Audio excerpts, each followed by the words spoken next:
Assalamualaikum warahmatullahi wabarakatuh. Halo sahabat, terdapat sebuah kisah menyedihkan tentang uququl walidain. Kisah seorang pria yang menjadi cacat hanya karena pergi tanpa mendapat izin dari ibunda. Kisah ini diambil dari buku Dahsyatnya Ridha Orang Tua karya Samsul Rijal Hamid. Berikut adalah kisah si anak yang durhaka. Pada suatu hari, hiduplah seorang pria yang dikenal saleh lagi rajin dalam beribadah. Ia memiliki keinginan pergi ke Mekah untuk melakukan tawaf di sana. Namun berkali-kali ia meminta izin kepada ibunda dan berkali-kali pula izinnya ditolak. Sang ibu melarang anaknya pergi jauh dari sisinya. Si pria alim itu pun kesal karena keinginannya tak kunjung terpenuhi. Hingga di suatu malam ketika ibunya tidur, ia memutuskan untuk pergi. Ia pergi diam-diam tanpa pamit kepada sang ibu. Kemudian saat pagi tiba, si ibu tak mendapati anaknya di rumah. Ia mencari kemana-mana namun anaknya tak ditemukan. Kemudian dia pun tahu bahwa anaknya telah pergi tanpa izin darinya. Kekhawatirannya pun berubah menjadi sakit hati. Kemudian si ibu menengadahkan tangan dan berdoa, "Ya Allah, anakku telah pergi tanpa izinku. Sakit rasanya hati ini.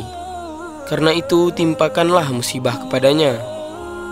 Allah Maha Besar." Doa ibu tersebut kemudian terijabah, meski di dalamnya terkandung perkara buruk sekalipun.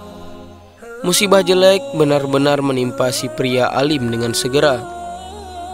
Dalam perjalanan, si alim singgah di suatu masjid untuk beribadah. Tiba-tiba seorang pencuri masuk ke dalam rumah dekat masjid tersebut. Kemudian warga berteriak, "Maling!" hingga masyarakat berkumpul mengejar maling tersebut. Tak disangka-sangka maling itu berhasil kabur dan meninggalkan jejak di sekitar masjid. Warga pun serta-merta menuduh si pria alim yang telah melakukan pencurian. Pria itu pun diseret keluar masjid dengan paksa. Masyarakat pun tersulut emosi hingga main hakim sendiri. Mereka lalu memotong kedua tangan si pria alim karena menganggapnya pencuri. Tak hanya itu, seorang warga lain pun mencongkel kedua mata si pria alim hingga ia menjerit kesakitan. Peristiwa mengerikan itu terjadi sangatlah cepat. Pengeroyokan dilakukan secara massal dengan kejam. Kini kondisi si pria alim itu begitu mengenaskan. Ia menjadi cacat tanpa tangan, lagi buta. Darah mengalir di mana-mana. Si pria alim hanya merintih kesakitan. Ia menyesali kepergiannya yang tak dapat restu dari sang ibunda. Beberapa saat kemudian, para warga mendapati bahwa si pria alim bukanlah pencuri, namun eksekusi telah terjadi. Mereka pun kemudian menyesalinya lalu merawat dan mengembalikan si pria alim ke rumahnya. Diantarlah si pria alim pulang, namun si pria itu tak mampu melihat dan tak punya tangan. Ia ragu bahwa rumah yang diinjaknya adalah rumah ibunda yang ia tinggal pergi begitu saja. Si pria alim tersebut tak segera masuk ataupun memanggil ibunya. Ia memilih berpura-pura menjadi fakir. Ia mengucapkan salam seraya berkata, "Wahai ibu yang menghuni rumah ini, saya adalah musafir yang kelaparan. Berikanlah saya makanan sekedarnya." Suara wanita tua pun terdengar dari dalam. "Ulurkan tangan ke dalam pintu, aku akan memberikan makanan kepadamu." "Saya tidak punya tangan," ujar pria cacat tersebut.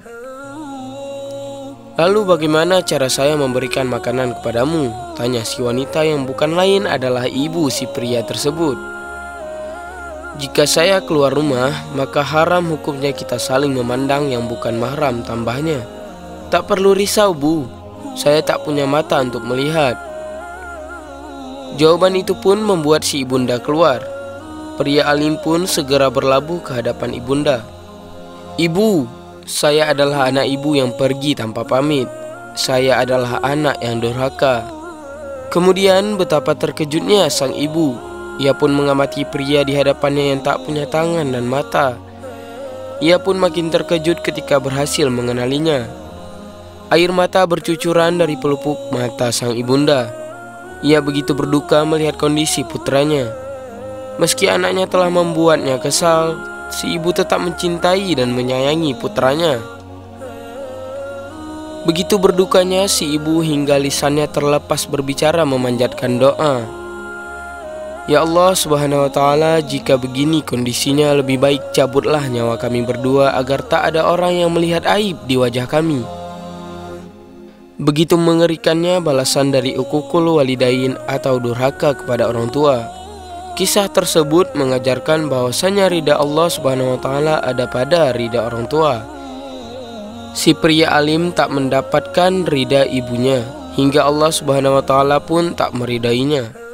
Padahal alasannya durhaka sangatlah sederhana dan tampaknya baik, yakni ia pergi ke kota Mekah untuk beribadah. Si pria alim merasa keinginannya benar hingga mengabaikan larangan ibunda.